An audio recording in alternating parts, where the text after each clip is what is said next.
Hello friends, हम बेटा relations and functions chapter पढ़ रहे हैं और आज का लेक्चर है वो अपना 10वां लेक्चर है, लेक्चर नंबर 10। ओके, तो 1 to 9 लेक्चर आपको रिलेशंस एंड फंक्शंस के प्लेलिस्ट में मिल जाएंगे अगर आपको रिवाइज करने की ज़रूरत हो तो। ठीक है, चलो आज का लेक्चर हम स्टार्ट करते हैं। So today's our topic is identical functions. Okay, कि ऐसी कौन कौन सी कंडीशन है कि वो कंडीशन अगर हम फुलफिल कर दें तो वो फंक्शन को हम आइडेंटिकल बोल सकते हैं। ठीक है, या दो फंक्शंस कब कब आइडेंटिकल हो सकते हैं। ठीक है, तो हम देखें, let f and g are two functions. Suppose बेटा एफ एंड जी है, वो दो फंक्शंस हैं। So f and g are said to be identical if, मतलब बेटा जो मैंने एफ एंड जी दो फंक्शन लिए हैं, वो दो फंक्शन को हम आइडेंटिकल कब बोल सकते हैं? तो जब बेटा दो कंडीशन फुलफिल हो ना तब। ओके, वो कौन कौन सी दो कंडीशन है? So first condition is domain of f is equal to domain of g. Okay, मतलब जो बेटा दो फंक्शन है उसके दोनों के डोमेन कैसे होने चाहिए? सेम होने चाहिए। ये अपनी फर्स्ट कंडीशन है। And second condition is range of f is equal to range of g. और सेकेंड कंडीशन इज जो दो फंक्शन है बेटा वो दोनों की रेंज भी क्या होनी चाहिए? सेम होनी चाहिए। मतलब कोई भी दो फंक्शंस हो, अगर वो दोनों के डोमेन और वो दोनों की रेंज अगर सेम हो, so f and g are identical function. ये दोनों फंक्शन कैसे हो जाएंगे बेटा? Identical function. और हम क्या लिख सकते हैं? F of x is equal to g of x. Okay बेटा, तो याद रखना है दो फंक्शंस आइडेंटिकल कब हो सकते हैं? जब वो दोनों का डोमेन और वो दोनों की रेंज सेम होनी चाहिए। ठीक है, चलो हम थोड़े एक एग्जांपल से अगर आप बात करूँ मैं, तो एक एग्जांपल लेते हैं कि लेट मैं f of x is equal to x ले रहा हूँ और g of x is equal to मैं ना रूट एक्स के ले रहा हूँ। ठीक है, f of x is equal to x and g of x is equal to root x square. चलो हम देख सकते हैं, हम देखें कि f and g are identical question mark. Okay, check करते हैं कि एफ एंड जी है वो आइडेंटिकल है या नहीं। तो मैं क्या फाइंड आउट करूँगा? एफ और जी का पहले डोमेन फाइंड आउट करूँगा, फिर दोनों की रेंज हम फाइंड आउट करेंगे।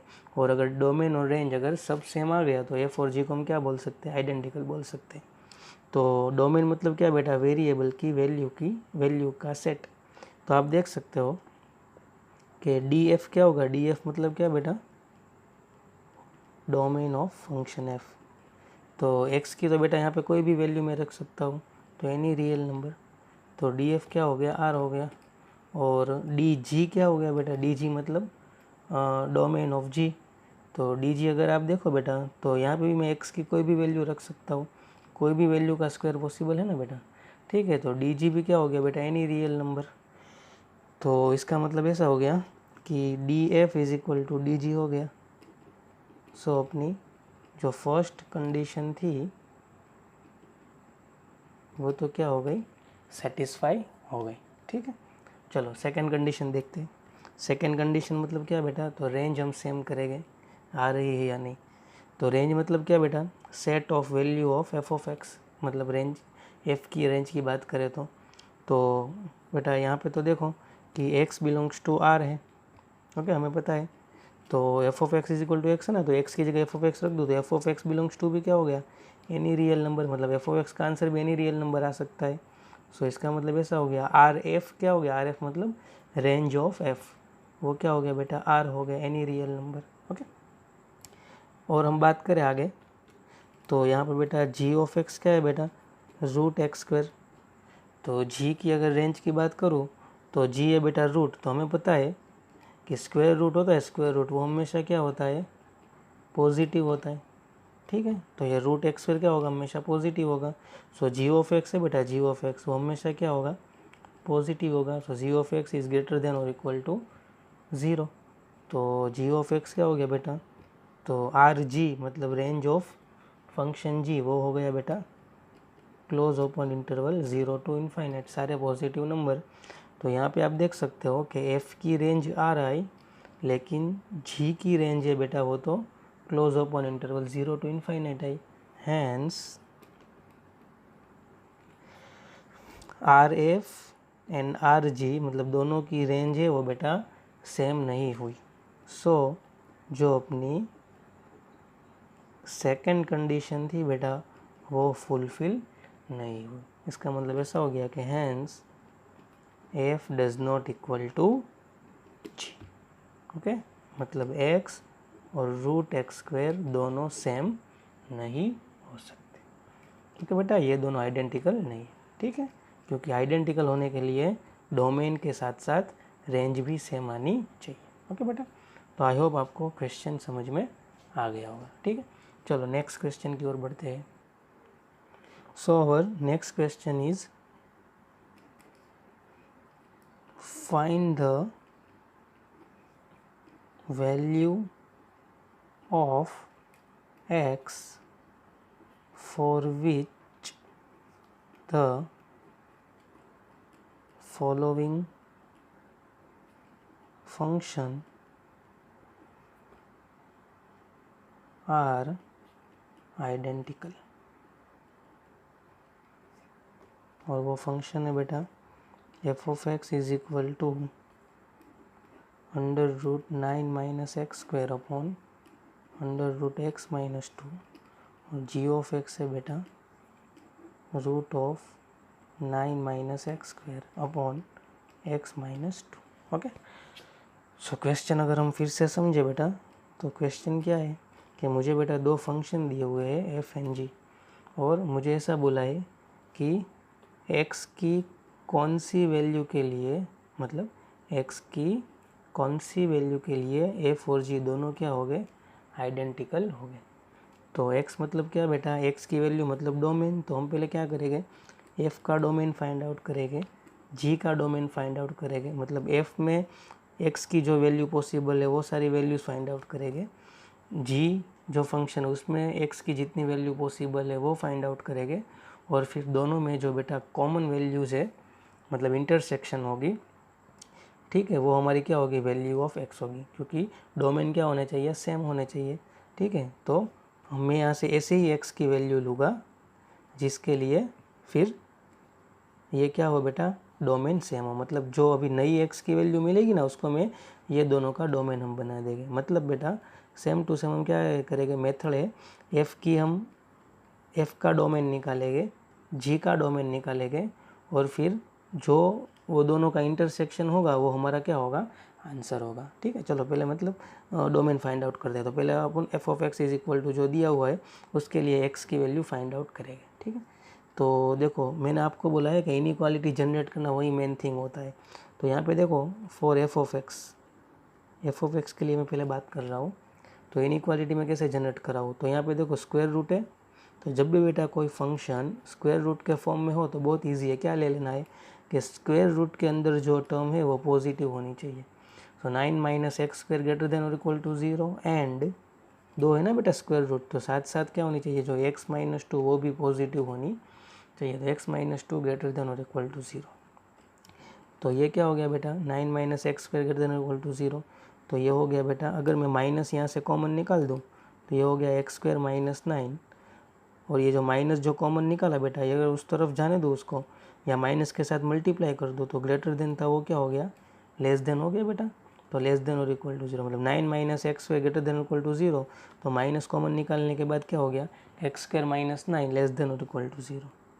एंड -2 को अगर राइट साइड शिफ्ट करूँ तो +2 हो जाएगा। तो ये हुआ बेटा अपना x minus 3 into x plus 3 less than और equal to 0 and x greater than और इक्वल टू 2। तो अगर बेटा आपने मेरा पूरा इनइक्वालिटी का सेशन देखा हुआ है तो आप डायरेक्ट यहाँ से बोल सकते हो कि x minus 3 x plus 3 less than equal to 0। So x belongs to क्या हो जाएगा बेटा, close interval -3 to 3 and x greater than और इक्वल टू 2। तो एंड मतलब क्या होता है बेटा, एंड मतलब होता है इंटरसेक्शन।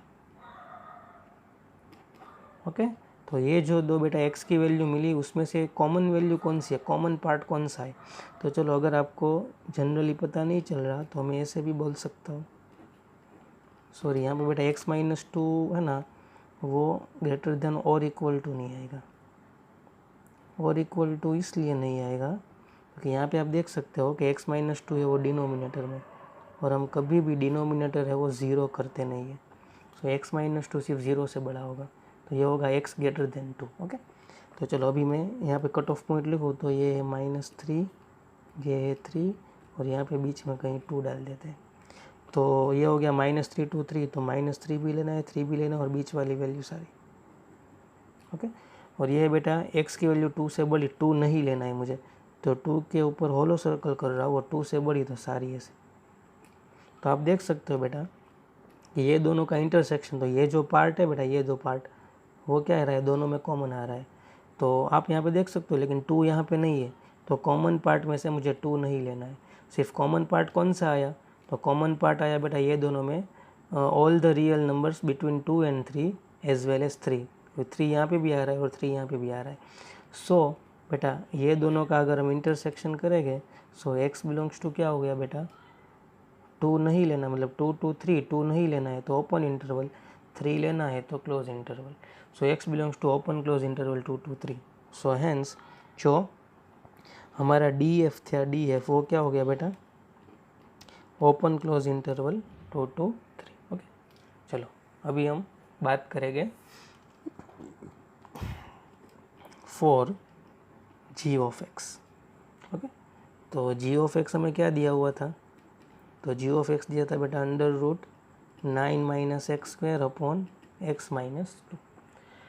तो सेम बेटा मैंने आपको बताया है कि जब भी कोई फंक्शन स्क्वायर रूट में दिया हुआ हो तो आप इजीली इनइक्वालिटी जनरेट कर सकते हो।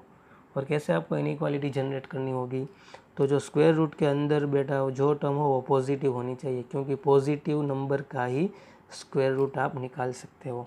तो यहाँ से देखो मैं अगर मुझे x की इनइक्वालिटी जनरेट करनी है तो मैं क्या कर लूँगा, 9 minus x square upon x minus 2 वो क्या होना चाहिए, ग्रेटर देन और इक्वल टू 0 होना चाहिए। ठीक है बेटा ओके। अभी मैं क्या कर रहा हूँ बेटा, जो 9 माइनस एक्स स्क्वायर ना वहाँ से मैं माइनस कॉमन निकल रहा हूँ, और माइनस कॉमन निकालने के बाद माइनस के साथ मल्टीप्लाई कर रहा हूँ दोनों के साथ, दोनों साइड, मतलब ये हो गया बेटा x square minus 9 upon x minus 2। और आपको पता है कि माइनस के साथ हम मल्टीप्लाई करेंगे तो -0 तो 0 ही रखेगा ना, लेकिन इनइक्वालिटी विल बी चेंज, तो ये हो गई लेस देन और इक्वल टू। ठीक है और ये एक्स स्क्वायर माइनस 9 है बेटा, उसको मैं ऐसे लिख दूँ x minus 3 into x plus 3 upon x minus 2 less than और इक्वल टू 0।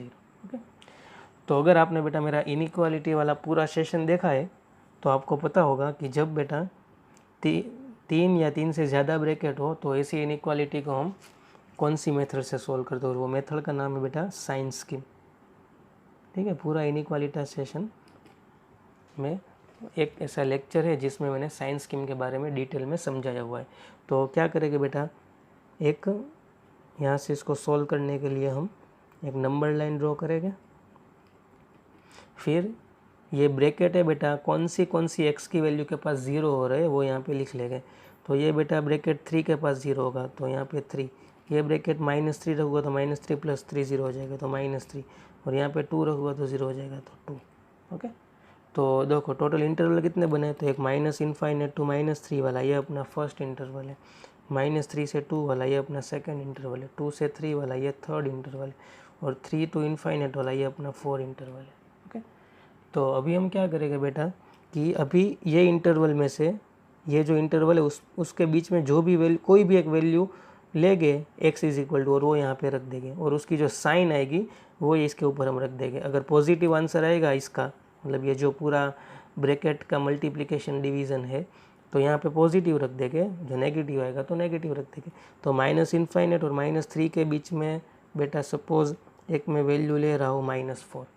ओके, तो अगर -4 बेटा यहाँ पे मैं रखूँ तो -4 -3 क्या होगा बेटा -7, -4 + 3 क्या होगा -1, -4 -2 क्या होगा बेटा -6। तो सिर्फ अगर साइन की बात करें तो minus minus plus plus minus minus, तो इसका आंसर क्या आएगा माइनस।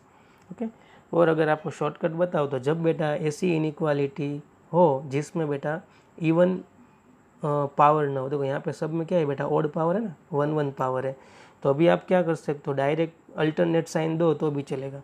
तो माइनस है, यहाँ पे प्लस दे दो, यहाँ पे माइनस दे दो, यहाँ पे प्लस दे दो। ठीक है बेटा, तो अभी आप देखो तो ये जो x - 3 × x + 3 अपॉन x - 2 है वो क्या है, लेस देन और इक्वल टू 0। लेस देन और इक्वल टू 0 का मतलब क्या हुआ बेटा कि नेगेटिव नंबर। तो कहाँ पे नेगेटिव आ रहा है, तो आप बेटा यहाँ पे देख सकते हो कि नेगेटिव साइन है, ये -∞ टू, मतलब x बिलोंग्स टू क्या होगा -∞ टू -3, और यूनियन, और एक नेगेटिव यहाँ पे आ रहा है 2 to 3। ओके, लेकिन बेटा यहाँ पे देखो जो 2 वाला कट ऑफ पॉइंट है वो डिनोमिनेटर है, तो हम डिनोमिनेटर कभी 0 नहीं करते, क्योंकि यहाँ पे लेस देन और के साथ इक्वल टू भी साइन यूज़ किए ना, तो ये सारे कट ऑफ पॉइंट इंक्लूड हो गए। -3 भी होगा, 3 भी होगा, लेकिन 2 नहीं होगा। 2 इसलिए नहीं होगा कि यहाँ पे बेटा डिनोमिनेटर हम कभी 0 नहीं बना सकते, तो अगर 2 लेंगे तो डिनोमिनेटर 0 होगा। ठीक है, तो जो न्यूमिनेटर की जितनी कट ऑफ पॉइंट्स थी, कट ऑफ वैल्यूज़, वो सारी हम ले सकते हैं जब इक्वल टू की साइन होता, और -∞ तो कभी लेते नहीं है। सो बेटा जो हमारा जो जी का डी जी था, मतलब डोमेन ऑफ जी, वो क्या आया बेटा -∞ to -3 close open close interval union open close interval 2 to 3। और डी एफ क्या आया था हमारा, तो डी एफ आया था बेटा ओपन क्लोज इंटरवल 2 to 3। तो आप बेटा देख सकते हो कि ये दोनों डोमेन है, वो दोनों में से इक्वल कौन सी वैल्यू है, तो ये देखो इक्वल वैल्यू है, ये दोनों पूरा इंटरवल। तो इसका मतलब ऐसा हो गया कि अगर आपको बेटा फंक्शन आइडेंटिकल बनाना हो तो कौन कौन सी वैल्यू रख सकते हो, तो ऐसी वैल्यू आप रख सकते हो, a value of x which is in f as well as g। Okay, ऐसी आप x की वैल्यू रख सकते हो जो बेटा f में भी आ रही हो, मतलब f के डोमेन में भी हो और g के डोमेन में भी हो। तो वो कौन सा कॉमन है, मतलब dg और df का इंटरसेक्शन क्या हो गया, ओपन क्लोज इंटरवल 2 to 3।